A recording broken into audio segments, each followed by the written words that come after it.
কাছুমাৰাত জুবিন গাৰ্গ সেতুৰ শুভ উদ্বোধন অসমবাসীৰ হিয়াৰ আমঠু প্ৰাণৰ শিল্পী প্ৰয়াত জুবিন গাৰ্গৰ নামেৰে নামাকৰণ কৰা বাঁহ আৰু কাঠেৰে নিৰ্মিত সেতুখন সমূহীয়াভাৱে আল্লাহৰ ওচৰত দুৱা আৰু প্ৰাৰ্থনা কৰি ৰঙা ফিটা কাটি শুক্ৰবাৰে শুভ উদ্বোধন কৰা হয়। দক্ষিণ বৰপেটাৰ কাছুমাৰা আন্দাভাঙ্গা মৌচৰা বজাৰ আৰু কাছুমাৰা এনচি সংযোগী পাৰঘাটত বিগত 4 বছৰ পূৰ্বে বৰপেটা লোক নিৰ্মাণ বিভাগে নিৰ্মাণ কৰিছিল এখন কাঠৰ দলং। দলং নিৰ্মাণ কৰাৰ প্ৰায় 3 মাহ পিছতেই ব্ৰহ্মপুত্ৰ নদীৰ কোবাল সোঁতে উটুৱাই লৈ যায় যদিও আজি পৰ্যন্ত বৰপেটা লোক নিৰ্মাণ বিভাগে মেৰামতি নকৰা যাতায়াতত জমৰ যাতনা ভুগি আহিছে অঞ্চলটোৰ সৰ্বস্তৰৰ ৰাইজে। পাৰঘাটটোত বাৰিষাৰ সময়ত তুলুঙা নাও আৰু খৰালিত ৰাইজে নিৰ্মাণ কৰা বাঁহৰ সাঁকোৰে বছৰ বছৰ ধৰি যাতায়াত অব্যাহত ৰাখিছিল। উল্লেখযোগ্য যে কেইমাহমান পূৰ্বে উক্ত পাৰঘাটটো আভ্যন্তৰীণ জল পৰিবহণ বিভাগৰ অধীনত যোৱাতে লেচিক আৱণ্টন দিয়ে। খুটি নৈটোৰ পানী কমি যোৱাৰ পিছত পাৰঘাটৰ লেচিয়াবু ছায়েদ আলীয়ে ৰাইজৰ যাতায়াতৰ বাবে নিৰ্মাণ কৰা দলংখন প্ৰাণৰ শিল্পীগৰাকীৰ স্মৃতিত জুবিন গাৰ্গ সেতু নাম দি আজি আনুষ্ঠানিকভাৱে শুভ উদ্বোধন কৰে। সেতুখন নিৰ্মাণ কৰাত ৰাইজৰ যাতায়াতত অধিক সুবিধা হৈছে বুলি ৰাইজে মতামত ব্যক্ত কৰে। শীঘ্ৰেই উক্ত স্থানত এখন পকী দলং নিৰ্মাণ কৰিবলৈ মুখ্যমন্ত্ৰীৰ লগতে স্থানীয় বিধায়কক অনুৰোধ জনায়। News x report MT news. আজি অসমৰ আভ্যন্তৰীণ জল পৰিবহণ বিভাগে আমাৰ SB লতিফাৰ নামৰ সত্যাধিকাৰী আবু ছাইদ মণ্ডলক কাছুমাৰাৰ পৰা কাছুমাৰা এনচি পাৰঘাটটো তেওঁলোকৰ বন্দোবস্তি দিছিলে আৰু ইমান দিন তেওঁলোকে নাৱেৰে যাত্ৰীবিলাক পাৰ কৰিছিল, য'ত নেকি প্ৰায় 2,000 পৰা 3,000 ল'ৰা ছোৱালী বিদ্যালয়ৰ ল'ৰা ছোৱালী পাৰ হয়। আনকি হাজাৰ হাজাৰ মানুহ এই বজাৰত আহে, অতি কষ্ট কৰি তেওঁলোকে আহে। আজি পানী কমাৰ কাৰণে আমাৰ এই লেচি আবু ছায়েদে তেখেতে তেওঁলোকৰ গাঁঠিৰ ধনেৰে তেওঁলোকে আজি এই ব্ৰিজখন বনাই দিলে, য'ত সকলো মানুহৰ সময় অপচয় নহ'ব, সময় কম হ'ব, বিভিন্ন সময়ত ৰোগীবিলাক আহিব পাৰিব। এই ব্যৱস্থা তেওঁলোকে কৰি দিয়াৰ কাৰণে মই কাছুমাৰা গাঁও পঞ্চায়তৰ সভাপতি হিচাপে তেওঁলোকক আন্তৰিক অভিনন্দন জ্ঞাপন কৰিছোঁ। লগতে এই সেতুখনৰ নাম হয়তো জুবিন সেতু দিয়াৰ কাৰণে তেওঁলোকক ধন্যবাদ জ্ঞাপন কৰিছোঁ।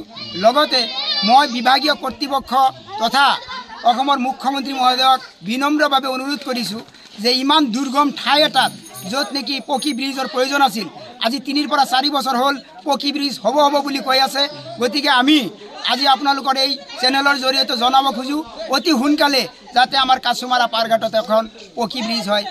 যে নহওক আমি জনা হিচাপে ক'বলৈ হ'লে এক প্ৰকাৰ এইটো ডিপাৰ্টমেণ্টৰ হেমাহি হয়, য'ত পকী ব্ৰিজখন ব্ৰহ্মপুত্ৰৰ নৈয়ে উটুৱাই লৈ যোৱাৰ পিছত আজি পৰ্যন্ত আৰু দ্বিতীয়বাৰ ইয়াত আৰু ব্ৰিজ নহ'ল।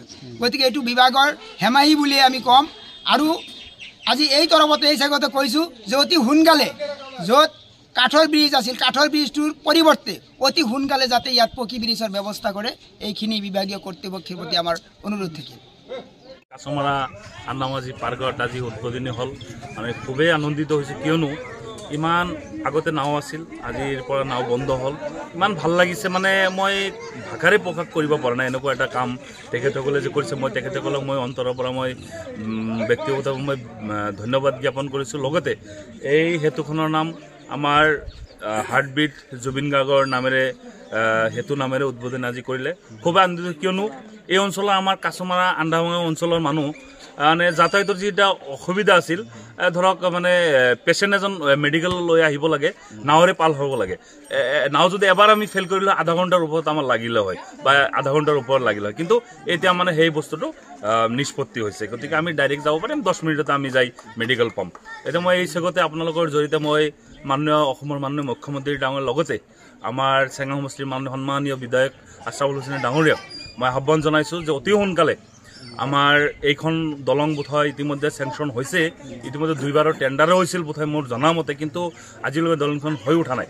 মই এই চাগতে আপোনাৰ জৰিয়তে মাননীয় মুখ্যমন্ত্ৰী মই মাননীয় মুখ্যমন্ত্ৰী ডাঙৰীয়াক আৰু লগতে বিধায়ক আশ্ৰাফুল হুছেইন ডাঙৰীয়াক মই আহ্বান জনাওঁ অতি সোনকালে যাতে আমাৰ এই জমৰ যাতনাৰ পৰা আমাক নিষ্ঠাৰ দিয়ে আৰু অতি সোনকালে এই দলংখনৰ যাতে ব্যৱস্থা কৰি দিয়ে এই কাৰণে মই আপোনালোকক মই আহ্বান জনাইছোঁ। আৰু লগতে মই বিশেষকৈ মই মৰ্মাহত হৈছোঁ আৰু দুখ প্ৰকাশ কৰিছোঁ যে আজি বিগত 4 বছৰ হৈ যোৱাৰ পিছত লোক নিৰ্মাণ বিভাগ নামৰ যে এটা বিভাগ আছে সেই বিভাগত আজিলৈকে যে এই দলংখন ঠিক কৰিব মানে আচৰিত হৈছোঁ মই।